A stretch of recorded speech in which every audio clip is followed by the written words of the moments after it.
Scan awal dimulai. Kita diperlihatkan dengan 4 orang yang sedang berada di lautan luas, yaitu Paman Jin, Paman Su, seorang anak kecil bernama Haishi, dan ayahnya.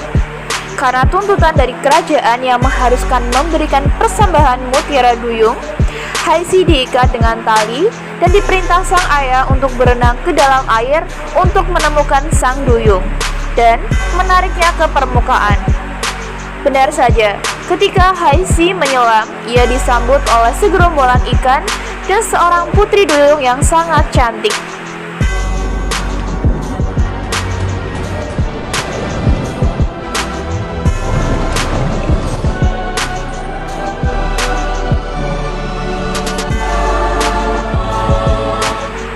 Karena Haishi mulai kehabisan nafas, putri duyung membantunya untuk naik ke permukaan.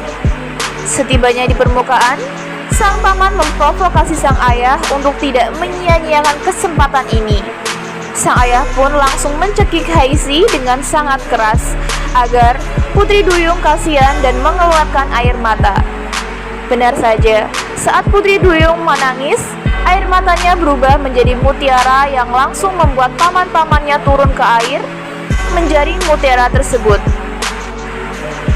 Dan di atas kapal, Haishi yang tidak kuat menggigit tangan ayahnya dengan keras hingga berdarah. Ternyata darah yang masuk ke air inilah yang mengundang hiu-hiu berdatangan.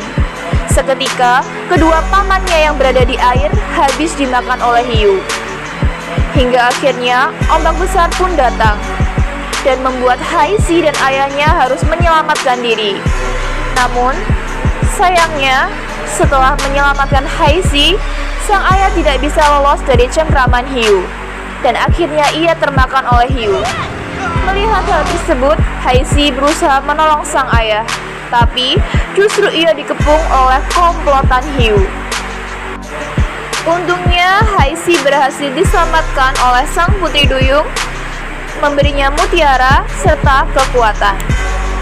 Scan berganti di daratan, yang memperlihatkan prajurit sedang menuntut persembahan mutiara kepada para nelayan. Mereka hampir dihukum karena hasil yang tidak memuaskan, hingga Haishi datang dan membawa mutiaranya. Namun, sang prajurit masih saja picik dan merasa kurang, sehingga memerintahkan agar desa tersebut diserang. Haishi dan ibunya berusaha melawan. Emosi prajurit semakin memuncak ketika Haishi berhasil melukai sang komandan. Kejar-kejaran pun terjadi. Seorang prajurit berhasil melukai kaki Haishi dan membuatnya terjatuh. Untung saja, ia ditolong oleh seseorang laki-laki bertopeng dan kemudian mengembalikan kedua mutiaranya yang jatuh. Dan laki-laki bertopeng itu menawarkan agar Haishi ikut dengannya. Ia menawarkan 2 pilihan kepada Haishi. Yang pertama, ia dapat menjadi seorang perempuan. Ia akan mendapatkan kenyamanan, tapi ia tidak akan mendapatkan yang lain. Pilihan yang kedua adalah Haishi bisa menjadi seorang laki-laki. Ia akan mendapatkan semuanya kecuali kenyamanan. Mendengar hal tersebut, Haishi pun memilih untuk menjadi seorang laki-laki. Ketika berada di kereta, Haishi melihat laki-laki bertopeng itu membuka topeng untuk pertama kalinya, yang membuat ia terpesona.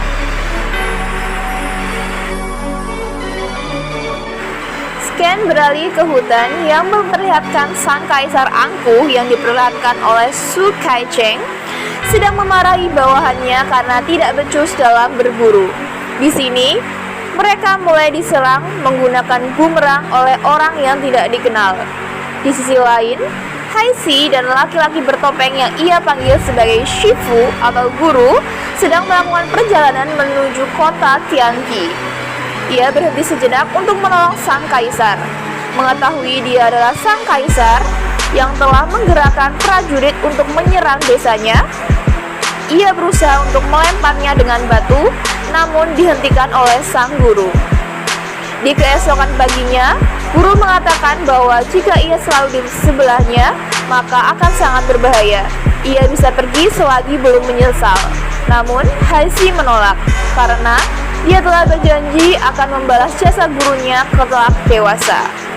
Seken berganti ketika sang guru terus mengajari Haixi mulai dari menulis, berkuda, memanah, bermain catur, strategi perang, dan bertarung. Sang guru juga terus menjaga dan mengasah kemampuannya. Haixi dengan tekun mempelajarinya hingga suatu ketika sang guru pun pergi dan Haixi tetap setia menunggunya di bawah pohon.